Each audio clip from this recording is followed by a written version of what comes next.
Hello everyone, welcome back to clusterbmilkshake. I am your host, along with support puppet Mr. Chicken. Yes, I'm a diagnosed narcissist with antisocial personality disorder, and today we're going to talk about narcissist, depression, and addiction.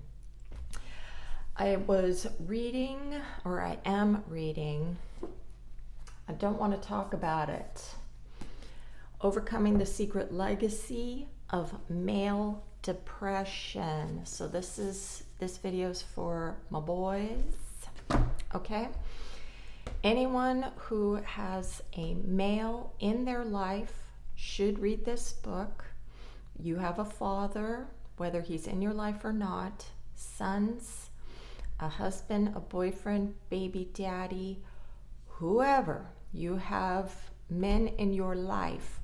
Read this book. I think it's very important that we understand the struggles of the opposite sex. There is a lot of similarities, and actually the author of this book shows that narcissism, male depression, and addiction have the exact same defenses that are shown to you. So I'm going to go into detail on what those are. So I very much related to that section of this book, the defenses. He talks about how depressed men blame others for the way that they feel. They deny that they are depressed, and sometimes they don't even know that they're depressed. Women blame themselves, so it's usually turned inward. Now, both men and women can fluctuate between these two, but this is just a generalized statement on what usually is shown. What was so great about learning about the similarities of all of these defenses, you can see when somebody who is in addiction gets better, that all of the negative defenses that they have, which I'm going to go over, will evaporate, but they may still fall into a vulnerable state until they start working on the root cause of their depression, which is their shame. And then if you're depressed, you have to work on your shame. And as we know, that narcissism is also shame-based. Okay, all right. So he says that there is two types of depression: covert depression, and this is what you see when people say covert narcissists, and overt depression. Now, overt depression is when you see it. You see that this person is depressed, with their sadness, with their crying, with them being in the dark.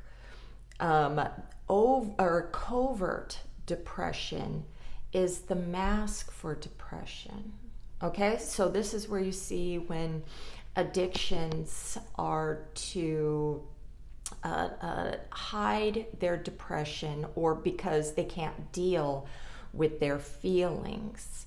So the alcoholic does not want to deal, wants to numb any of their issues that they have no control over, their inner issues, their inner feelings. They don't know what's wrong with them, or they keep ruminating about their past and their childhood and things that happened to them, or they just have this, feeling that, well, fucking liquor makes me feel better, and actually liquor is a depressant, so it's just a shame cycle.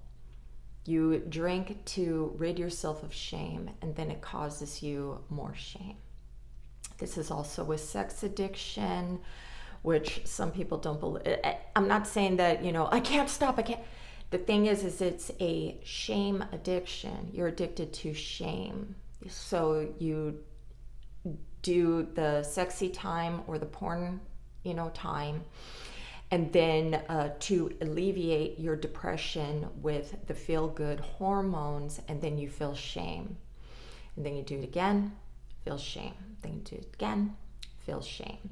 So you want to get out of that shame spiral by learning about your root causes of where your shame came from, which is learning about your own childhood.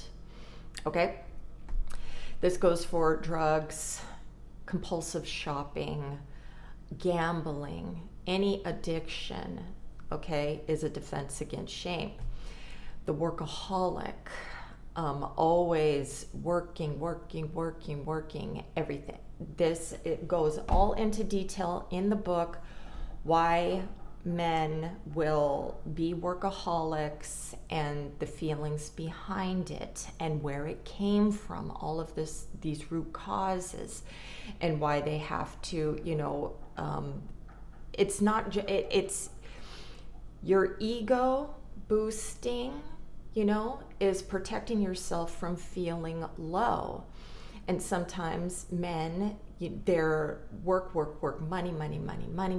This means that I'm a fucking good man. Society says that this makes me a good man. Work, provide.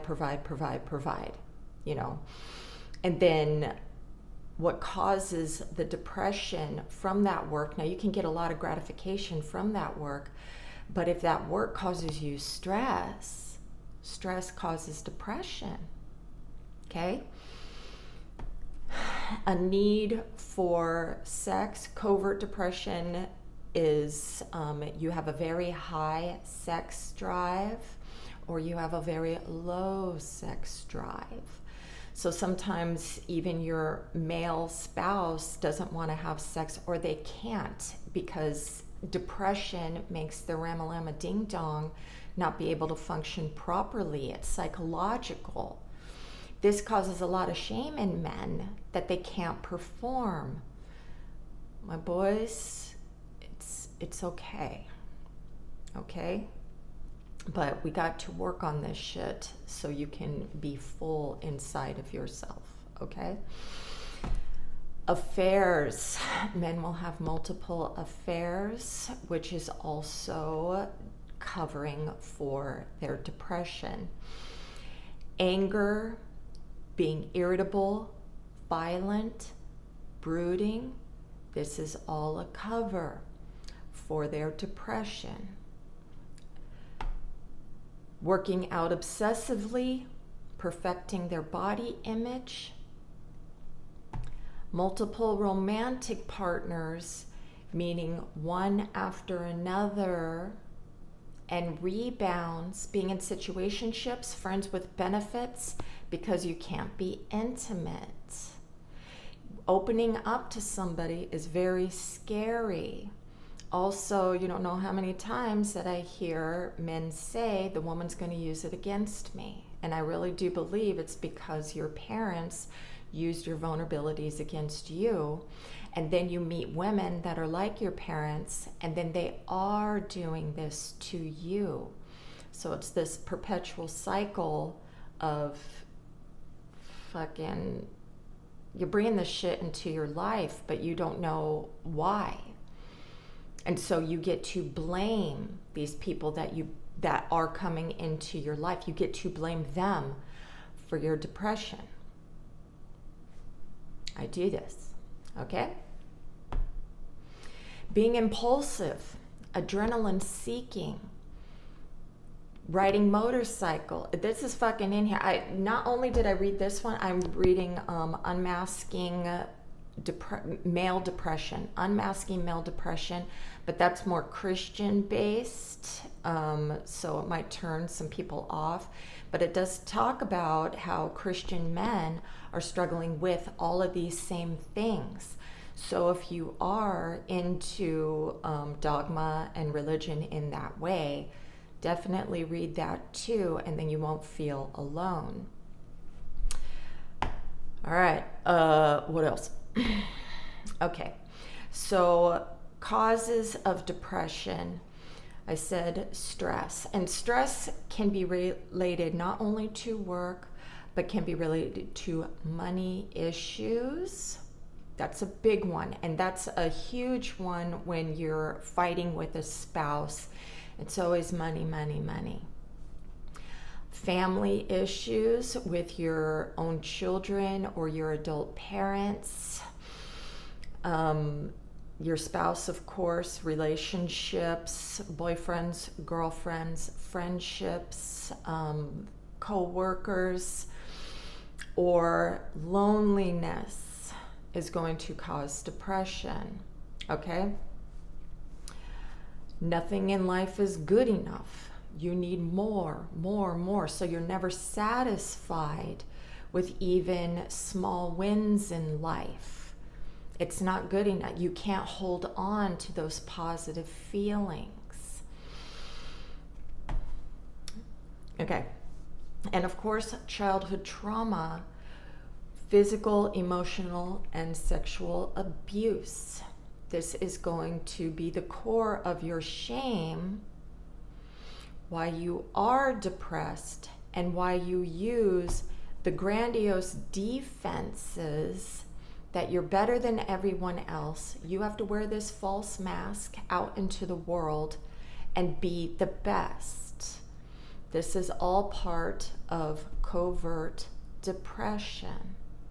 So anytime I ever hear anybody say covert narcissist, I'm just gonna be like, yeah, they're fucking depressed. Most people who go into therapy, people are pushing, go to therapy, and you want them to be diagnosed as a narcissist. Why? Because you want to be like, I knew it, I'm the victim, you're an abuser. But the root cause of their, is shame, and they're depressed. So even if they do go in, I say clap your fucking hands if the therapist is like, you depressed, motherfucker? You're depressed. And then sometimes it goes hand in hand with anxiety, because stress causes so much anxiety. And then how do we combat stress and anxiety? Men and narcissistic people, we're going to use the defense of anger, projecting all that onto you and blaming you for the unhappiness in our lives. Next. Oh, let me do just a side story real quick. When I was reading Unmasking Male Depression, and it was talking about blaming others, it was also talking about the loss of joy. I asked Mikey before I even read that book, the same day, I said, you used to be so funny and sarcastic, and when I would say something to you, you would have this really quick comeback, and it was hilarious and it was funny. I said, you lost that. Where did that go? And then he thought about it, remembering back to how he used to be, and he's like, I don't know. And as I said before, and Mikey has said before in a video I did with him, that he does suffer with depression and has tried to take his own life when he was 10 years old. Of course, in the book, it talks about unaliving yourself and the struggles that you have with that. And that, yes, this is not a who's more depressed. This is not who, more women, more men, more women will go into therapy, get help, get medicated, speak more with their friends. Men will not. They will see it as a weakness. And when this compounds up, they can't take it anymore because they can't express to anyone. And then, they're going to unalive themselves. You see this all over social media. I have not watched social media anymore. It's all about men versus women. It's never talking about core issues. It's who's the bigger victim. When I see toxic behaviors in both, which are your defensive behaviors, You are both blaming others for your life instead of going inward and seeing the root causes of these things so you can help yourself get better. Okay, now we have, I got one more just quick thing. I used to complain, if you guys have been here for a while, during my last breakup, you saw me complaining of who gets to be sad in the relationship. Who gets to, how come I would fucking bitch and complain about how come you get to be sad? How come you get to be sad? How come you get to be overtly depressed? Which, to combat feeling of weakness, he just said he was sad. He said he wasn't depressed. He's depressed. But I understood this. I understood that he was, that's not the fucking point. The point is that I bitched and complained. How come I don't get to be overtly depressed? Basically is what I was saying. How come I don't get to fucking cry? How come only you get to cry? How fucking stupid is that? Anyways, I realized this, reading this fucking thing just the other day. It's like, I'm complaining because I don't get to be depressed. I don't get to be the depressed one. I'm covertly depressed, but I don't get to be overtly. I'm bitching about not being able to. Fucking stupid. So dumb. Anyways, other defenses is love addiction. You will hear this in Narcissism about the shared fantasy. But with love addiction, one projects omnipotence or divine abundance onto another person and then depends on that person to validate one's own worth. So you and I do this in the beginning of the relationship, in the honeymoon stage. I'm, wanting you to see me as being the greatest motherfucker on the planet, and I'm doing that for you too. Later down the road, the depression comes back after everything, the fantasy land, the rose-colored fucking pink cloud, looking past other people's shit, only seeing the fucking, our dopamine is going up and everything. All these love chemicals are going back and forth and everything. And then when that calms down, then reality sets in. But guess what reality is? All the shit that we're hiding from ourselves and from the outside world. Then what happens? All the defenses start coming up, and then we start blaming each other, whether the codependency of wanting to bitch and complain at a partner to act right, be the fucking happy motherfucker that you were in the beginning of the relationship, not understanding each other's root cause issues of why all of these negative behaviors are happening. And then I'm getting pissed off at you because you're smothering the shit out of me with my avoidance. And then you're bitching at me because, did I just fucking say you bitching at me because, no, I'm bitching at you because you're smothering the shit out of me. You're bitching at me because I'm pushing you away. And then all of my defenses are coming up to protect my shame. And then I'm blaming you that I'm unhappy. Continue. So when the love object becomes unavailable, so when you get fed up with the relationship, whether I do a split on you and say, F you for life, you're nothing to me, you're blah, blah, blah, and then I start feeling my own rejection, I'm going to blame you. I'm going to blame you always. And then what's going to happen? Panic attacks. The depression gets even more heavy, okay? Obsession. So you're my obsession. You're my obsession. And to me, it's romantic. To you, it's scary as fuck.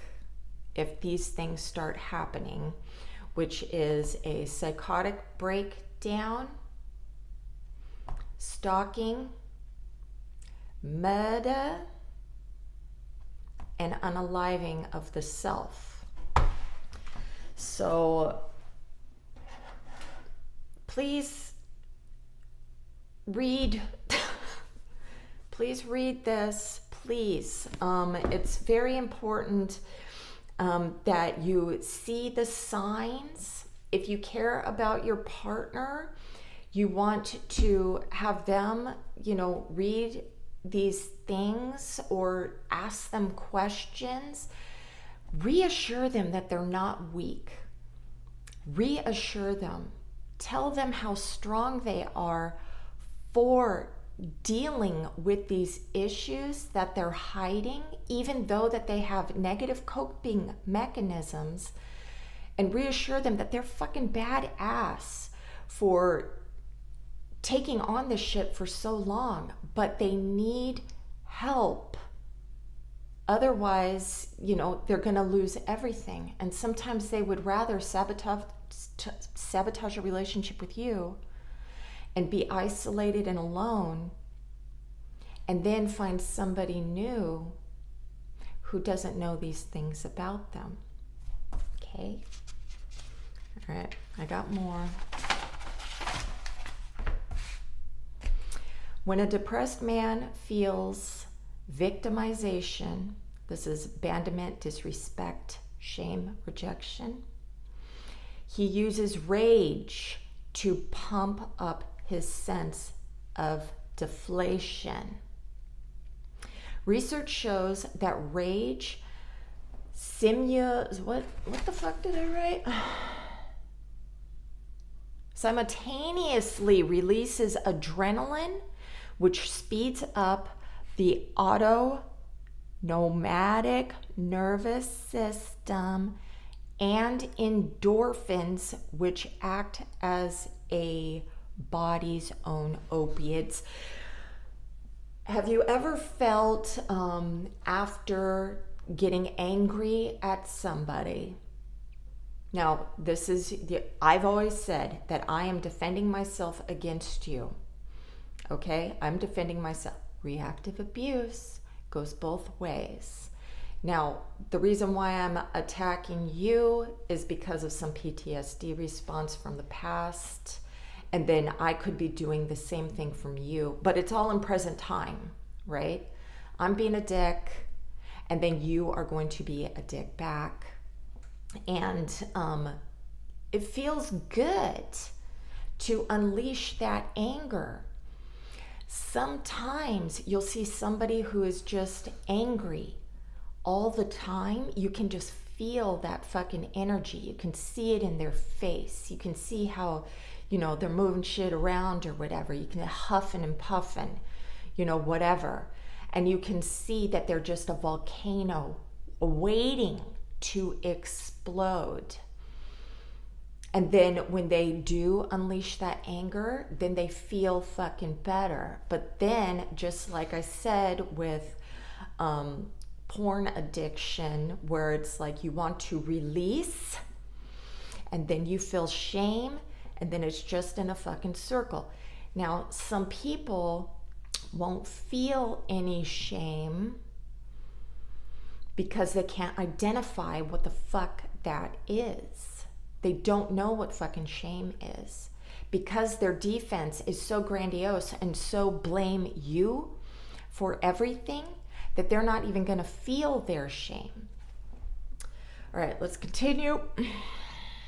This can offer short-lived relief from the pain of depression. I'm burping, excuse me. So also, yes, when I would go and attack other people, troll, do some sadistic punishments just to make me feel better about my shitty feelings about myself. It's very short-lived. It's very short-lived, and you have to continuously do it over and over again, over and over again. I once told you guys that I was with somebody who would always yell all the time. And I'm like, why are you yelling? And they're like, because you don't listen.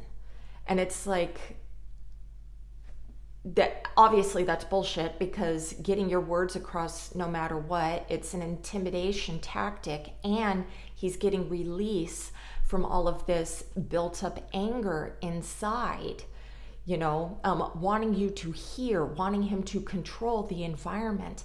That all has to do with his own depression and shame and not feeling heard. You don't listen. This is when you see other defenses where them talking you to death and you're fucking annoyed as shit. And you're like, what the fuck? Or they're waking you up in the middle of the night and they're fucking talking to you. You're like, what the fuck? And they're like, listen, you. Or they're punishing you. It's so crazy. When you get to see all this shit, it's like, you are an object, which is being punished for the way that they feel about themselves and things that they can't control. That's all it fucking is. Okay. Men or female narcissists, because I relate to this shit. Men offend. Okay, men who offend, I'm sorry, I'm fucking skipping words.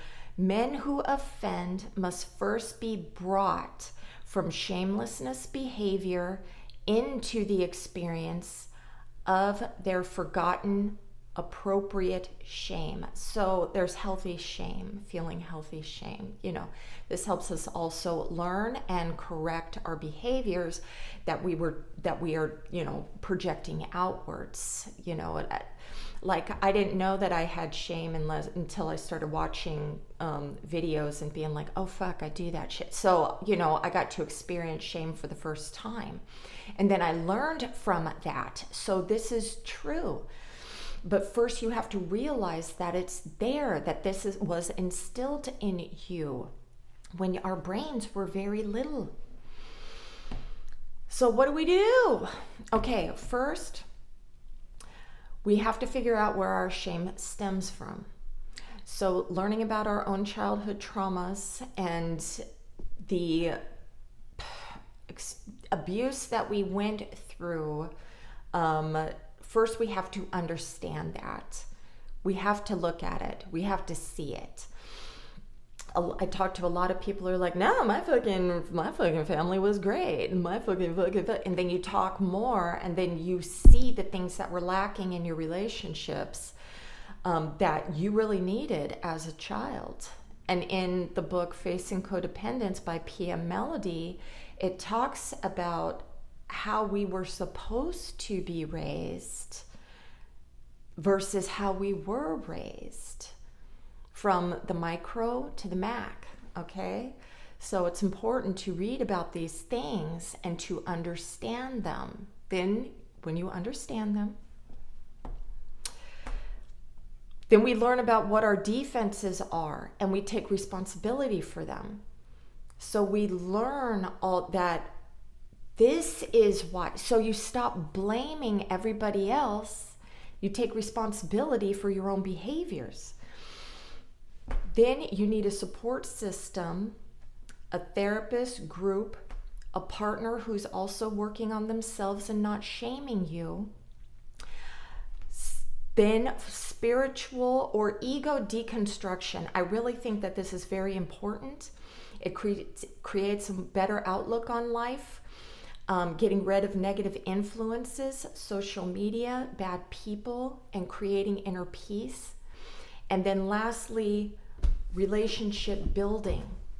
So for the spiritual stuff, I'm reading Infinite Self by Stuart Wilde. And then Dr. Ruth told me to read Us, also by Terrence Real, for relationships. So I hope that was helpful. Have a great day. Namaste.